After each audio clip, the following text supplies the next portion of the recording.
కరీంనగర్ జిల్లా చిగురుమామిడి మండలం నవాబ్పేటలో నూతనంగా నిర్మించిన ఇంద్రమ్మ ఇళ్లను మంత్రి పొన్న ప్రభాకర్ పరిశీలించారు.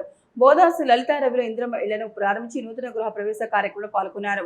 ఈ సందర్భంగా మంత్రి మాట్లాడుతూ ప్రభుత్వం నియోజకవర్గానికి 3500 ఇంద్రమ్మ ఇళ్లు మంజూరు చేసిందని, ఇప్పటికే ఇళ్లు పూర్తి చేసుకుని గృహ ప్రవేశాలు జరుగుతున్నాయన్నారు.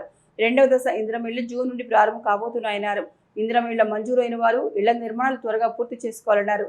స్థానిక నాయకత్వం అందుకు సహకరించారన్నారు. గత 10 సంవత్సరాల్లో ఒక డబుల్ బెడ్రూమ్ ఇవ్వలేదని బీఆర్ఎస్ ప్రభుత్వాన్ని విమర్శించారు. గతంలో చాలా సంవత్సరాలుగా డబుల్ బెడ్రూమ్ కోసం ఎదురు చూసిన వారు ఇప్పుడు చాలా సంతోషంగా ఇందిరమ్మ ఇళ్లు కట్టుకుంటున్నారని మంత్రి పొన్న ప్రభాకర్ తెలిపారు.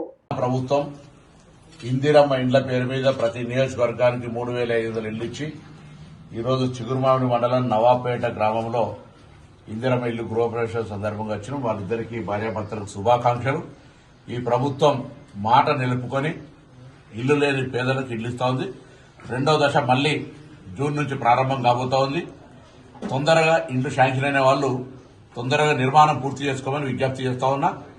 స్థానిక నాయకత్వం కూడా వాళ్ళు తొందరగా ఇండ్లు నిర్మాణం పూర్తి చేసుకోవడానికి సహకరించాలని కోరుతా ఉన్నాం. ఈరోజు 10 సంవత్సరాలుగా ఇందిరమ్మ ఇండ్లు డబుల్ బెడ్రూమ్ల కొరకు ఎదురు చూసినటువంటి వాళ్ళంతా ఇప్పుడు చాలా సంతోషంగా ప్రతి గ్రామానికి ఇందిరమ్మ ఇల్లు ఇచ్చినటువంటి వ్యవస్థలో ఈరోజు ఎటువంటి అవినీతి లేకుండా పారదర్శకంగా ఇవ్వడం జరిగింది.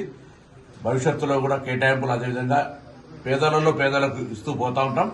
అందరికీ ఇల్లు ఇచ్చేటువంటి కార్యక్రమాన్ని తీసుకొని ఉన్నటువంటి ఆర్థిక వెసులుబాటు బట్టి సంవత్సరానికి 3500 ఇల్లు ఇస్తాను. అవి తొందరగా నిర్మాణం చేసుకోవాలని కోరుతూ మరొకసారి వీళ్ళకి నా హృదయపూర్వకంగా అభినందనలు.